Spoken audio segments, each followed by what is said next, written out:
I think that something that I realized I need to work on is feeling beautiful regardless of how my hair looks. It's normally the way that people point me out or describe me, and I'm curious to know how much of my identity, femininity, my confidence is really actually tied in with my hair. But it's good to know that even if it was all taken away, I don't feel any less myself.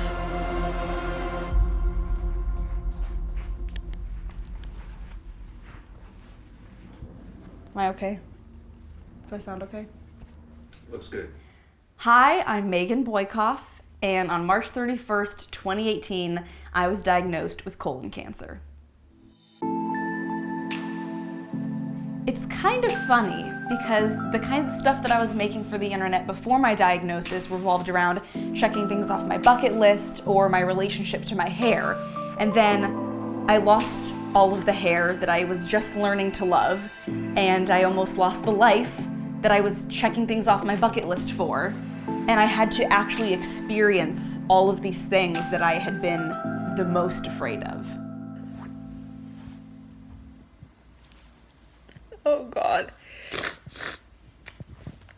I don't really know why I'm shooting this. I guess, it felt like I wanted to put this feeling somewhere. It all started on a random Friday morning. I had no previous symptoms. I woke up and had this intense, sharp pain attack my abdominal area. It would come in a wave and I would brace and hold my breath, and then it would completely disappear. I went about my whole day like that until around 1 a.m. when my boyfriend Jake rushes me to the ER.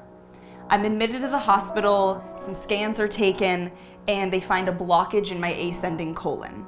By 11 a.m., I was rushed into surgery to have 8 inches of my colon and the obstruction in there removed. 2 weeks later, after some testing had been done, it was found that that obstruction was a cancerous tumor. The tumor was slow growing, only spread to one nearby lymph node, and I wasn't in pain at all except for that one day. But to ensure that nothing microscopic had escaped and was floating around some other part of my body, that meant chemotherapy. I think the next 6 months is just gonna be really disappointing. Just a string of things I can't do. On the road to beginning chemotherapy, I first had to deal with critically low iron, a seizure-like reaction to IV iron, fertility treatment to harvest healthy eggs because chemo could render me unable to produce a child naturally. So that meant daily trips to Santa Monica for ultrasounds and blood work. He loves driving me to Santa Monica every day. And then self-induced hormone shots every night for 2 weeks. Yes, that is a Sharps container that we hung on our wall, full of all of the hormone shots that I took. Hair loss due to trauma. So much of my hair fell out in the shower. And just reconciling with the fact that my life was about to change in almost every conceivable way. This is my regular chemo attire. Top knot. This big giant one piece of fabric and Birks. I wonder if I'm gonna hate this outfit when I'm done with chemo because of just association. Okay, so on 3, we're gonna take a deep breath. Okay. Okay, 1, 2, 3, deep breath. Okay. This is the chemo room. I got my boyfriend here with me and taking care of me. These are all of my cords that are hooked up into my chest. Oh, there it is. Little plug. I'm just plugged in like a machine. I'm just waiting for those bags to empty out, one drip at a time. My kitchen table is just pills. It was a good Sunday. I think I'm ready to go back to work tomorrow. I had stupid high expectations for myself. I remember telling my boss at BuzzFeed, I think I could edit from the chemo chair. I think this was the height of my denial phase. I was gonna go to work. I got dressed. Just saying any of these sentences is exhausting. Holding my phone is exhausting. Handing Jake my keys was exhausting. Here's the list of side effects that chemo had for me. Immense fatigue, intense acid reflux, nausea. This is the frustrating part about my kind of nausea, is it's triggered by basically looking at anything and sound. So unless I have like a sensory deprivation tank, I'm just like triggered. All over hair thinning, diarrhea, constipation, and nerve damage, meaning I couldn't hold, drink, eat, or touch anything cold. I couldn't pick up the milk carton. I can touch it, but then if I put pressure on it, it starts to go into my fingers. So you really felt the cold neuropathy this time. A sensitivity in my mouth that made everything feel like it was made of cavities, and in my hands and feet, a spontaneous pins and needles feeling. None of this makes me nauseous. I'm sitting here so annoyed that I feel kind of nauseous, because just like the idea of chemo makes me nauseous. I'm really frustrated because I tried going shopping with my mom. And after walking around TJ Maxx for like 30 minutes, I'm just so tired. I just like don't feel good. I feel sick. I hadn't identified as a cancer survivor yet. I didn't want to be a cancer survivor, I just wanted to be Megan. I don't want to like run my fingers through my hair and like keep pulling your hair out. A big shift in my sense of identity was coming, but not before I beat myself up for not being able to be who I was before. It legitimately feels like I'm going into battle knowing I have chemo tomorrow. That's just the way it's gonna be until December. It's like a week after chemo, you get your wings back and you feel like yourself. And you have energy and like, you can eat any food, anything sounds good, you know? You're uninhibited. And then chemo comes and your wings get totally cut off. And then they really slowly grow back. And you're like, yay, I can fly again. And then they just get cut off every other week. I'm sorry you have to deal with this.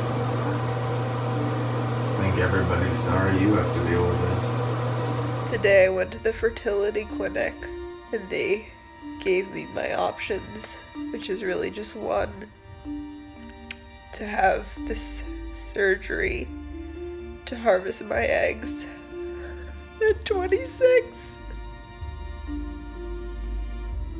And then how difficult it might be to conceive afterwards anyway. It's just never something that I thought I would need to think about so early. And it's so much money. Unfortunately, as time goes on, it's not like your body gets used to the treatments. It's more like all of the side effects just continue to compound on top of each other. So as you go on, it just gets harder and harder to recover in between treatments. Last week, I had the Sancuso patch and I was trying out a different new anti-nausea pill. It just absolutely sedated me. I mean, I slept for 14 hours and then the next day, I was not awake for longer than an hour. I just kept falling asleep. I felt like I was dying the next day. And there were even a couple times that I looked at Jake and I said, am I dying? Change was happening inside my body and therefore changing the way that I had to live and function. The high standards I'd held myself to before just couldn't be met by the new me. Even though I have a little bit more energy today, I guess I just can't expect to be perfectly fine all of a sudden, you know? I have to work back up to it. I normally cry the weekend before a treatment cycle just because I feel bad for myself. But this time I'm like, bring it on. Let's do it. Eventually, I just got tired of feeling badly that I was tired. I had to learn how to love the new version of Megan. I needed to set the bar somewhere I knew I could reach it in order to survive this. Me being bald is no less me than this hair. You know, like I already don't feel like me. Well, the hair isn't you. I know what you mean. So when I felt like laying down, I laid down. And when I felt overwhelmed, I took a freaking break. And whenever I wanted to cry, I cried. And then I took control. You actually... Oh my God! Jake did his best. I did the best. Maybe tomorrow I'll wake up and panic. I'm sure I will at some point. But as of right now, I just feel relieved. I have no hair to run my fingers through and worry about, oh my gosh, more is falling out. And that feels good. With 2 cycles left, I got ready for another massive life change, life without treatment. I had spent 5 months in this particular routine, and when it was all over, that was it. I was pretty much free to go. So I was about to have 50% of my time and my brain space back to rebuild and recreate a life. So I saw a nutritionist, I started working out to help my body bounce back faster after chemo, and I planned a big freaking party to help celebrate the end of one part of my life and the beginning of another.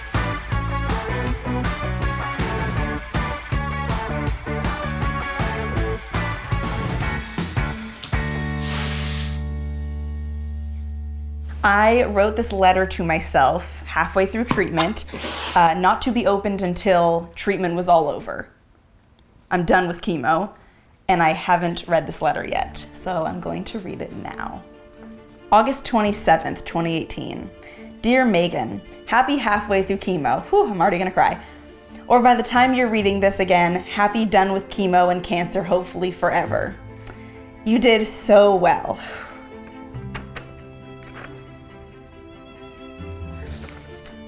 Life may be full of suffering, but were it not for this experience, you would never have been able to so deeply appreciate being alive like you do now.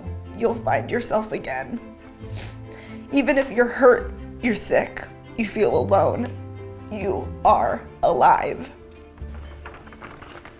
It's kind of funny thinking about what mattered to me before. It's so clear to me now that I made those bucket list videos out of fear. I thought it was coming from a place of empowerment, like grab life by the balls, but really it was more like you're so afraid of having it be too late to live your life, so go do it now. I worry about much less now, because when there's a threat of everything being taken away, it really highlights what you'll actually miss, what really matters at the end of the day. And for me, it's not my hair or my skin or when I'm gonna die, because we have control over so little. Cancer is more of a gift to me than I ever could have anticipated. Now I feel like no matter how bad things get, at least I'm alive to feel anything at all. I wouldn't change a thing. The end. The end. So good. Let's cut. Cut.